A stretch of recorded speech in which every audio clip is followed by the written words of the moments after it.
So Potomac is back and the formula remains the same.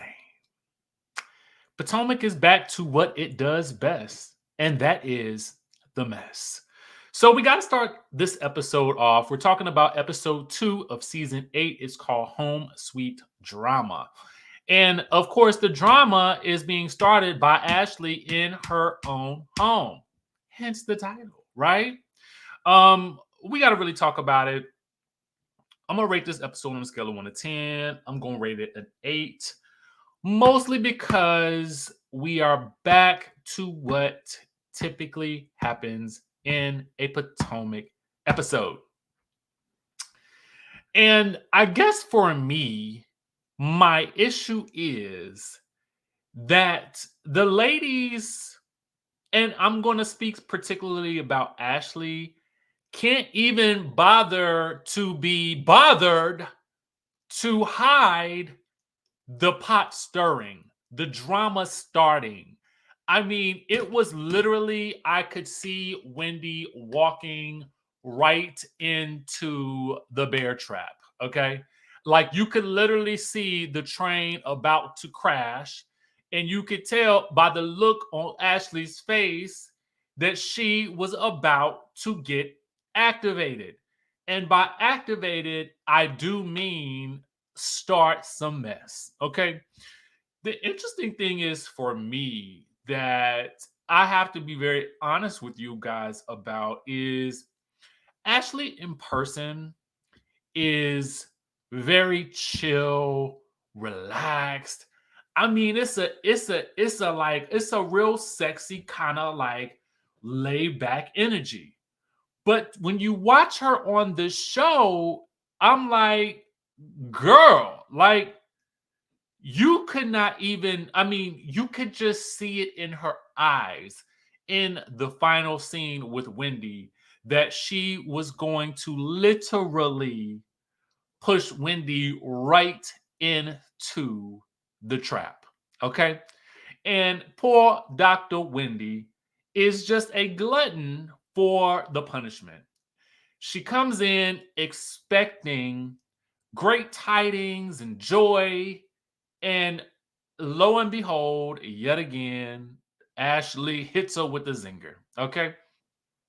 So we're gonna talk more about that as the time comes, but I just had to let you guys know that I give this an 8 because I feel like we're back to our normal hijinks, and I would have rated it maybe higher had we gotten had it felt even remotely like Wendy and Nneka's issues were organic, but we know that they were not. Okay. So, anyway, also to my annoyance at where we are with the Robin and Juan situation, I just feel like we'll talk about it when we get to it. Okay. I want to know what y'all think, what y'all want to rate the episode on a scale of 1 to 10. Let me know in the chatterization down below. Okay. So we start the episode off with Ashley and her mama at what looks like the Home Depot. Now, y'all know the Home Depot area outside where they have all the plantalones, okay? All the plants, all the shrubbery, the bushes, and everything like that. Because Ashley is planning for her housewarming party or whatever. So they talk about everybody who's coming or whatever. And we learned that Nneka, who recently moved to the area, who knows of Dr. Wendy, they have met each other briefly, will be there. Michael is not invited to the barbecue, and they did go on vacation together with the kids, as we heard about last episode. Now, Miss Sheila, having seen this, was worried that, oh no, girl, don't you be getting back together with that man. I do not approve. But lo and behold, Ashley reveals it's just so that they can co-parent together. Okay. So then Miss Sheila is like, now what's going on with this lawsuit with Candiace? You want to talk about that? Okay. And in my mind, I just could see the producers in Miss Sheila's ear before the conversation started and was like, here are your beats. And what I mean by beats is So when we're talking about a story, right? When you're telling a story or when you're writing, like let's say a book or a screenplay or something like that, you have beats that you have to hit, right? And the same goes for reality TV. So when a conversation typically happens between two cast members, typically the producers will let one of the cast members know what the beats are. Okay, we need you to talk about this, Michael. We need you to talk about Candiace in the lawsuit, and then we need to talk about whatever else it is on the table. So clearly, in my opinion, this was a beat that Miss Sheila needed to hit. Okay. And it's better for Miss Sheila to do it because Ashley really wants to distance herself from this lawsuit, for which I don't blame her. You know what I'm saying? Because she's getting a divorce from this man, allegedly. Okay. And so I would want to stay far away from it as well because, listen, like who wants to be involved in a lawsuit? Okay. It's just going to be messy. So anyway, Michael is apparently moving forward with the lawsuit. That's all Ashley can tell us because she makes sure to reiterate that she don't know nothing about birthing no babies. Okay. She don't know nothing about this lawsuit at all. And Michael is allegedly not telling her anything about it. Now, do I believe that? No, I don't believe it. But would I say it too? Yeah, girl. I don't blame you. Keep your nose and your new tatas out of that mix. Okay. Anyway, Miss Sheila does try to tell her to invite Candiace to the event, and Ashley is like, head to the no, to the no, no, no. Anyway, Mia meets with Karen down to the cherry blossoms, and Mia wants a hug, and Karen is like, "Talk to my hand, okay? Talk to the hand, because we not there yet, girlfriend." So Karen is still salty about Mia unleashing a rumor that somebody had told her that Karen had slept with somebody down to the Vegas or something like that at the end of last season. Not only that, but she was also not in Karen's defense when Sharice was alleging that Karen was in the bathroom with the people down to the bar. Okay. Now, again, all of these are allegations. They're alleged. I know nothing of this to be true, but I'm just telling you what happened. And these are things that Sharice had said allegedly, because everything is alleged. Okay. My life is alleged. Your life is alleged. The show is alleged. I mean, everything what is real? I don't know. I don't know anymore. So anyway, Karen confronts her about, all of these things that Mia has said. And she lets Mia know that, girl, you broke the girl code specifically for me as a married woman. Like, why would you do that to me? Like, I got a whole marriage and you're coming on television. That's really the thing, is that for Mia, she's like, well, I don't understand. This was something that I heard. But at the end of the day, when you say it on camera, then it grows legs. And I feel like that's what a lot of these women are trying to get at without really saying. And I felt like, because you don't want to break the fourth wall, but that's really the key. You said it on camera, whether or not it was true. And especially if you didn't know it was true, why would you say it to me on camera? I think that was where Cameron was coming from. So they kind of moved past it. I mean, we're kind of like moving on, and okay, that's fine with me. Karen asked about Gordon, and then Karen brings up that Giselle was asking if Gordon was embezzling. Okay, embezzled. Mia reveals that she too wondered if Gordon was embezzling. I was like, oh wow. So Mia then also reveals that apparently that was not the case. Mia also reveals that she was going through a hard time last year, and so she stopped drinking the hard liquor. Okay, that hard liquor make you sicker. And she was also taking the medications, the pills and the potions, okay, with the liquor. So that's why she threw the drink at Wendy, allegedly. So anyway, Karen is side eyeing hard, like, okay. But all she says is, well, girl, like, I'm glad you're telling me. I'm glad you're confessing that you are on pills and potions. I'm glad you are. But that's a bad thing to be mixing pills and potions together. So maybe you should not be doing that no more. It's a good thing you have dropped the bottle, okay? And so they agree to move on, but Karen is sure that Mia will flip on her the next time it is convenient. Okay. Karen says, I'm not new to this, I'm true to this. Okay, so in a very interesting scene, first of all, interesting for me because I love that they are diving into Candiace's uh really her experience in the music industry. I mean, number one, as a former DJ myself, I love everything about the music industry. Like I love it. I had a gig as an A&R rep for this live streaming company, which if you guys go to my personal channel, you guys will hear all about that. And that's Richie Skye in real life. But I digress. I just love hearing about it. So we learned that she is getting out of her Monarch contract. Monarch, I'm assuming, is the label that she was on. She's about to go back on tour, and he suggests that maybe she have Drew on a tour stop with her. And I don't know if it was the Atlanta stop that he was suggesting or the Chicago stop. But it's Candiace's reaction that was interesting because watching the episode, it definitely looked like she was shading Candiace because she says the look on her face is like, we don't have no other options. You know what I'm saying? It was definitely given like, I was like, ooh, Phaedra. Y'all remember Nene said that? Ooh, Phaedra. Anyway, so I was like, oh, okay, we have some shade here. And so Candiace feels like she doesn't need to have Drew on tour with her.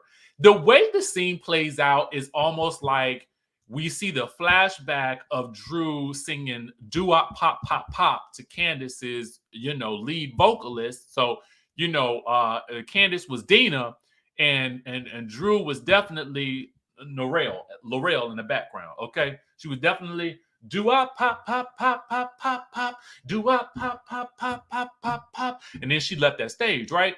So the general understanding that I got from that scene was that Candiace doesn't want to rely on anyone else. And I would wonder if it was specifically in the Bravo universe to be a supporting act on a tour because she really feels like she wants to be able to do this on her own.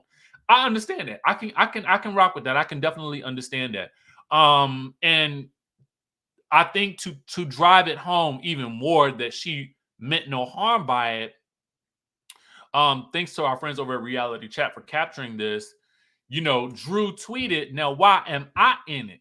Real Housewives of Atlanta and Real Housewives of Potomac with the eye emoji. And Candiace says, "Update, so that's not exactly how the conversation went. It's nothing but love and support between me and Drew Sidora, my sister in song and affirmations." So that's what we have from that. All right. So Candiace just letting everybody know it's no shade. I'm assuming that maybe something could have been chopped and screwed in the edit, but I know she obviously was aware of how it looked because that's what I thought when I saw it. Anyway, let me know what y'all think about it. Robyn is sorting her vitamins, okay? Because what else should she be doing at home anyway? Juan's about to go run some errands. And so she's going to update him on what the girls were saying at the event/intervention. So she tries telling him that everything that the ladies are saying and how they're trying to shake some sense into her. And Juan Dixon does not care, okay? Juan Dixon does not care. And he is not going to change his life. Furthermore, he says, "Robyn, get mad at me then. Get mad at me. Get mad at me. Get mad at me, boo. Get mad at me. Get mad." And Robyn's like, no, God, no, I'm not. No, I don't care what they're saying to me.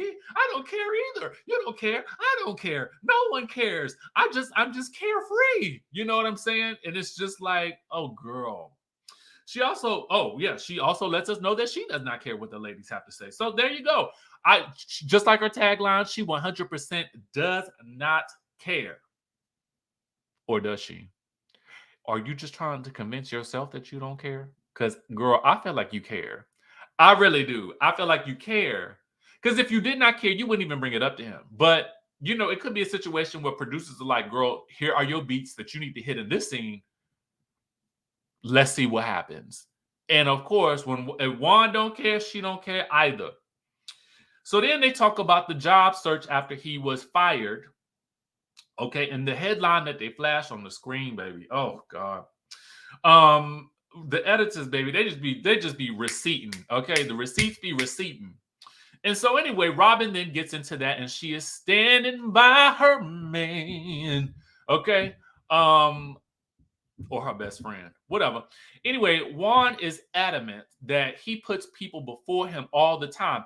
He's a great guy after all. You know what I'm saying? He's such a great guy. He will pay for your hotel room should you need it. You know what I'm saying? I think anybody who is just willing to fly to DC, if you can hit him up, then he might be able to pay for you too. Because he's such a nice guy. Anyway, Robyn has to remind him she too is a good person. He was looking like, girl, this is about me. Back up. You lucky I'm filming this scene with you. I got things to do. Finish sorting them vitamins. Anyway, down to Potomac proper, we meet Nneka, okay, new cast member who has just closed on a home in Potomac. My general thoughts about Nneka are, number one, I feel like she's gorgeous. She's definitely like a glamazon. Like she seems like she's relatively tall from what I gather. She has a lot of energy. I like that she has the big energy to match the big home down in the big Potomac. Okay. Nothing brings me more joy than when the cast members live in the city for which the show is actually named. Nothing excites me more. So I'm like, yes, girl, show us the home. Show us the home. And we learned that she comes from generational wealth and actually has homes around the world. So anyway, her husband is a doctor, and she could have been on Married to Medicine, DC, technically. Anyway, and owns a scrub line and something about nightclubs. Could y'all tell what it was? I couldn't. I was trying to take notes so fast, and I honestly, when you watching that YouTube TV, honestly, baby, you cannot rewind. If you rewind, it's you got to shut the whole app down. That's just been my experience. Okay, just FYI. But I was about to tell you why I like to watch it there and not other places. Anyway, we learned that she's trying to have a baby, but she's running into some issues conceiving. And so she's doing all the things, taking all the medications and drinking all the champagne early in the morning. Meanwhile, Dr. Wendy heads over to what appears to be, she's meeting with her producer. And this looks like maybe an Airbnb of some sort because she is actually starting her own talk show. Now, Wendy is venturing into what feels like Candy territory, where every season she has something new going on. And I'm not mad at it. To be honest with you, I feel like you should have something going on. My wonder is, though, is this the right avenue for her? Because she's got so many things. And I can tell you guys for myself, and I don't want to put this on. I'm not going to limit her because of what I've discovered, but I will say though that when you are an entrepreneur and you are a creative, sometimes you can fall into the trap of trying to really get those 7 income streams, right? Because everybody talks about having 7 income streams. And what I can tell you is that oftentimes when you have 7 income streams, your day and your energy is split in 7 different ways. And sometimes it is very, very it's almost nearly impossible to achieve that, in my opinion. Okay, that's just my opinion and my experience. All right, without the help of a big team. Now, luckily, she is working with a producer. Okay, and the goal is that this catches the eye of a major network like Bravo, E News, not E News, E Entertainment, NBC, MSNBC, or Netflix. But my thing is, like, Dr. Wendy, why didn't you not know what a PA is?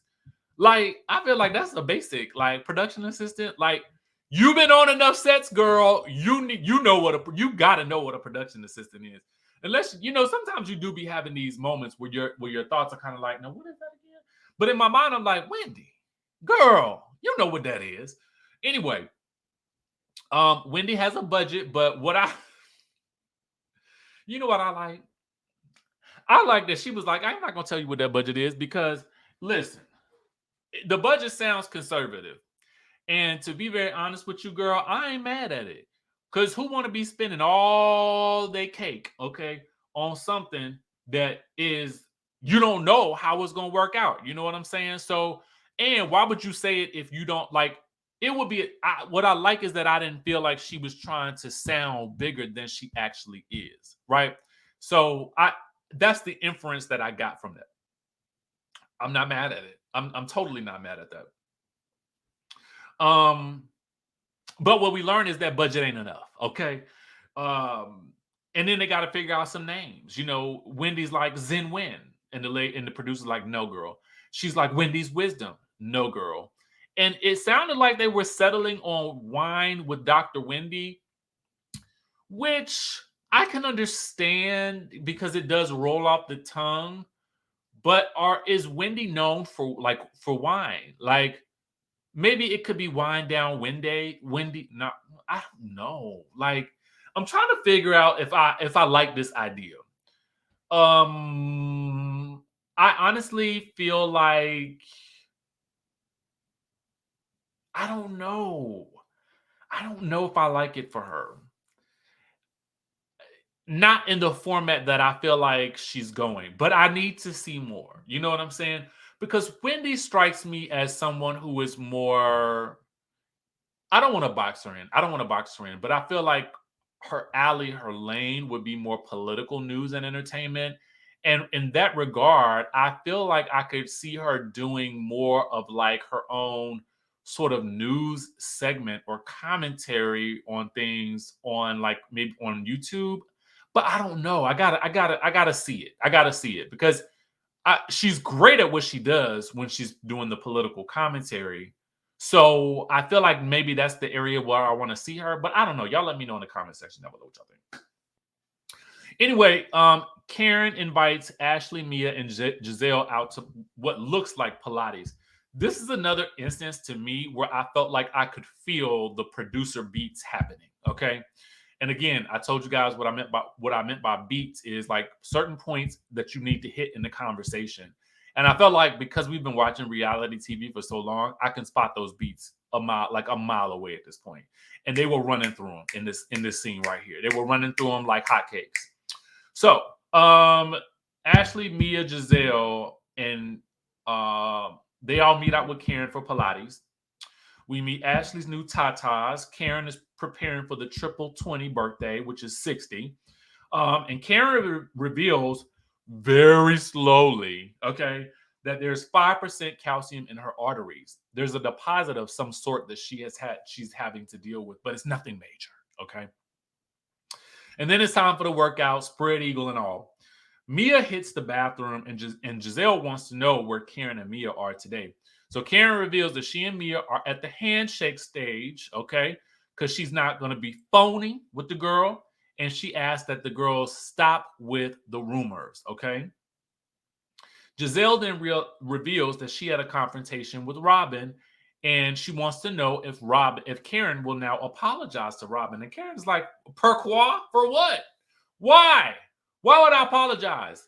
I do indeed believe that Juan has been spotted allegedly down to the Georgetown with a woman who looks like me. Okay? I believe it. However, comma, dot, period, colon, hyphen. Maybe we do owe each other apologies. We need to apologize to each other. Okay?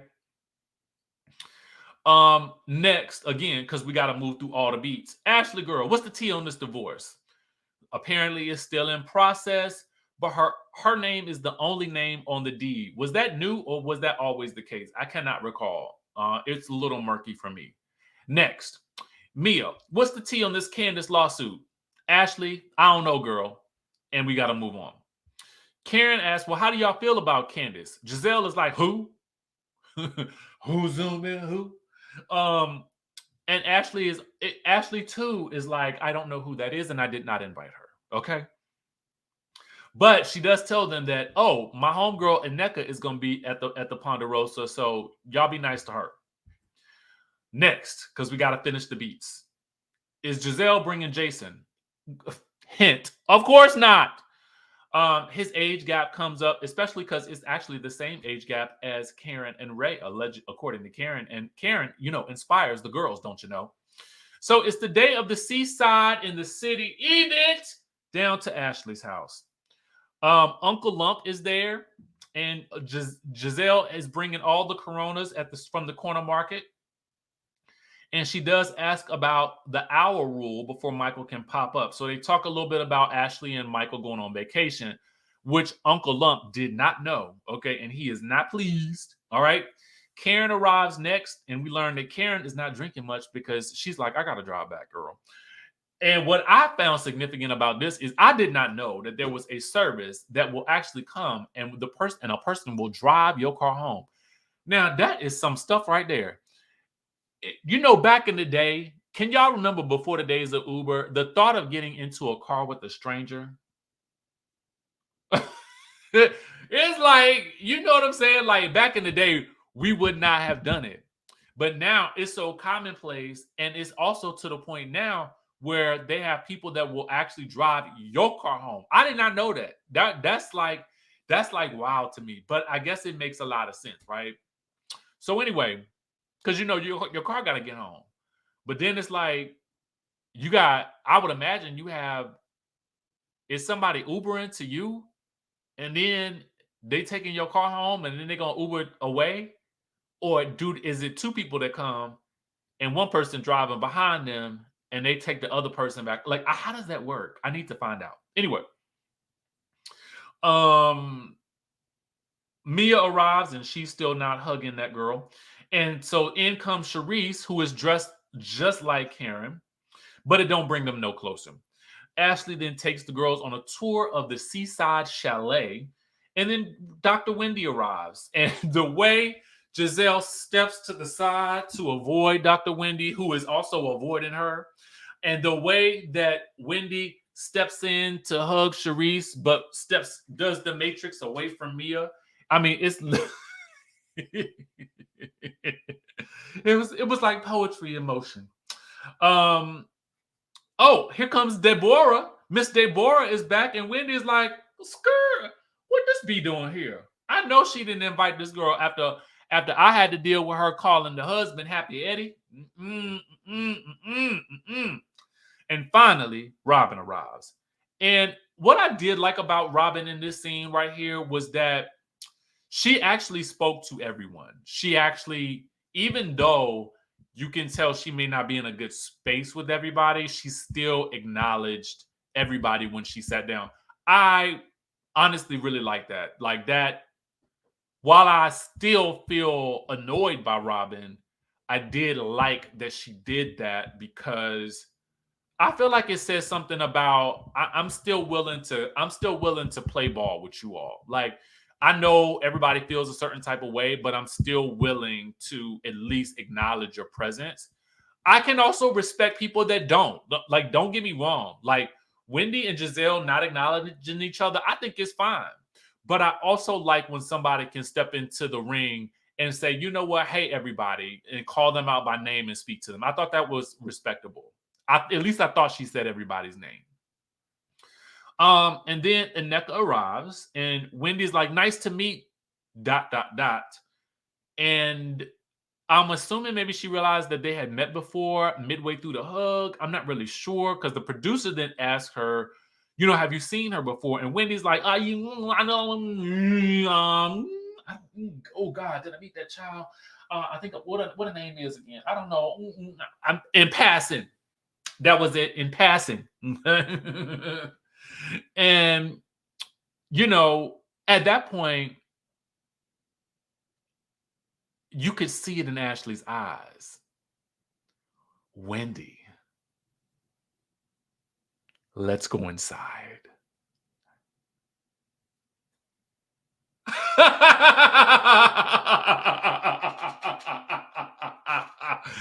I mean, I inserted the evil laugh, but I mean, could you not see that in her face? Did her eyes not light up with glee when she was tasked with taking Wendy inside to spill the tea? Did it not? But what I think happened is Wendy, like, oh, it was actually, I don't know. I wonder now if Wendy knew when she called her into the house. In my opinion, if Wendy is really, really smart, she was setting Ashley, like she could have been playing Ashley while Ashley was trying to play her. Or she could have just went in being like, yo, like, I'm super proud of you, right? Like, because in my mind, if I know somebody's pulling me away for something, I almost know, maybe because I'm jaded, right? I'm jaded when it comes to this reality TV game. So when I see Ashley's eyes light up like that, pulling me off to the side, and I know what happened last time she did that, when they was down to the field trip, and Ashley told her what Giselle had been saying about Eddie. I feel like I would be thinking to myself, girl, you about to drop some bombs. But let me go ahead and let you know. Let me see if I can put a stop to that before it happened. And so in my mind, that's how it could have played out. But also, too, I think that Wendy may have just gone into this hopeful that she could really start a friendship with Ashley, right? Because she compliments Ashley. She tells her how proud of her she is, on her new home and being such a good mom. And, but she also has, she wants to be real with her. She says, listen, but this whole Deborah situation, like, I just want to know, like, that we can be friends without you stabbing me in the back. And I thought that was a justifiable conversation to have. And I felt for Wendy in that moment because I felt like Wendy either knew what was about to happen or she's genuinely just looking for friendship with Ashley, particularly in light of the fact that she doesn't have that level of relationship anymore with Giselle or Robyn. I would also understand why she would also still want to have some allies on the show. And Ashley did show up for her after Mia gave Wendy the splashdown last season. So Ashley is like, well, I can respect that, but maybe if we hung out together more, you would get to see more of who I am. And Wendy's like, well, I did invite you out, to hang out with our kids together, for, her daughter's, I think it was her daughter's birthday or something like that. And so Ashley's like, well, yeah, but I felt like I had to tell you about the Deborah situation. Wouldn't you want to know if something like that was being said? I would felt like I wanted to tell you. And so she's like, well, don't you want to know those types of things? And this is where I feel like, here we go. Here we go. And so Ashley then says, well, speaking of knowing things and me letting you know the tea and us getting to know each other better, I was talking to my good girlfriend Nneka, who I just introduced you all to. And when I was telling her you were a doctor, she was like, a medical doctor? Is she a medical doctor, like an MD, or is she a PhD? And we see the flashback, and Nneka's like, oh, she's a doctor of philosophy. Okay, she's not an MD, right? So I can't tell if Nneka was being shady or if she was clarifying, okay? Because I'm sure, her husband being a doctor, I'm assuming he's an MD, right? But let me tell you this. So when she tells Wendy this, Wendy doesn't really react. She's just like, yes, I am a doctor of philosophy. But in her confessional, she's still like, she will still address me as Dr. Wendy. Let me tell y'all something. I don't care if I get an honorary doctorate, okay? If I buy my doctorate, I don't care how I get the doctorate. I don't care what level of PH, okay, or MD it is. If I get that PH and the D, you're going to call me Dr. Richie, okay? That's going to be it. Period. Dot. Okay? Period. I don't care. I got it. It's mine. It's mine. And you will address me as such. Now, I don't care if you respect how I got it. I really don't. But you will address me as Dr. Richie. Okay? Meanwhile, so then Ashley says, because I had to watch this again today. Ashley says, well, there was also this article. Okay. There was this article about, Wendy's family, about your family allegedly being Oso. So in the flashback, we see Ashley bring up the article. And what happens next is that Nneka clarifies that I don't want to get this wrong. So forgive me if I do, but charge that to my mind and not my heart. But from what I gathered, also for Nigerian culture means outcast. And that means that your family is outcast. From what I gather, somebody correct me if I'm wrong, because I'm trying to be as politically correct as possible. Now, from there had been rumors that Wendy's family was Oso. I had heard this before as well. But because I didn't know, I didn't really know enough about it. I was just kind of like, I mean, I don't know. I don't really know what to do with that. You know what I'm saying? Um, I just didn't, because I don't know enough about the culture to make a good assessment about what that would mean for Wendy being on this show. Like it didn't seem to hit me in that same way, because probably I'm not of the culture. However, the way that Ashley tells it to Wendy is as though Nneka came to the conversation claiming that Wendy was Oso. To me, I did not like this at all, because it felt like Ashley in that moment was playing around with aspects of a culture that she really knows nothing about. And it could be very serious for the people that she's talking to or about. Now, Wendy handles it with grace in that moment. She clarifies what it means. She clarifies that her family is not Oso. And basically, she says, listen, you were at, I think it was, I don't know if it was the christening or one of the family events.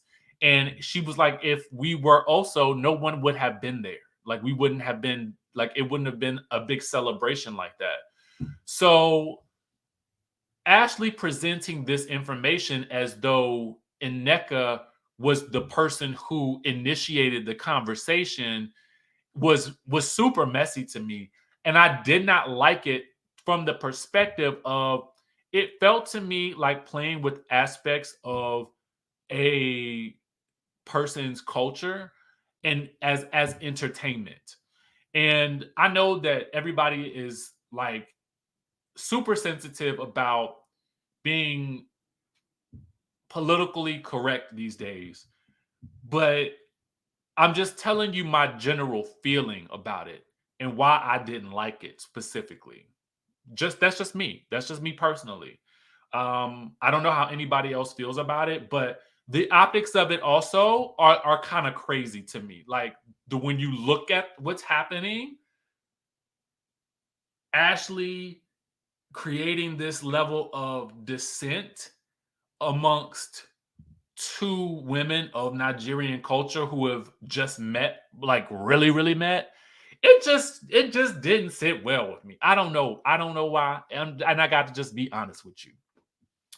And to be so cavalier about aspects of someone's culture, I just felt like the better thing to do for Ashley, in my opinion, even if you felt like you needed to bring this up, would have been to simply straight up and say, Wendy, I've seen this article out there about your family. And I just wanted to know. I had a conversation with Nneka about it. And I asked her what it meant. And I wanted to now ask you what it meant, because then it wouldn't have put that perspective on Nneka. And if you really wanted to bring that up and clarify it, you would have definitely been a better friend by just simply asking her, what it meant. And I felt like I love that the producers, and this is why I felt like, now I don't know why the producers did this, but I'm glad they did. The producers are like, well, girl, like, why did you relate the story differently than it actually occurred? And Ashley's like, oh, it was the tequila. Oh my God. So now you're gonna blame it on the alcohol. Okay. Girl, no. You was being messy and you know it. Okay.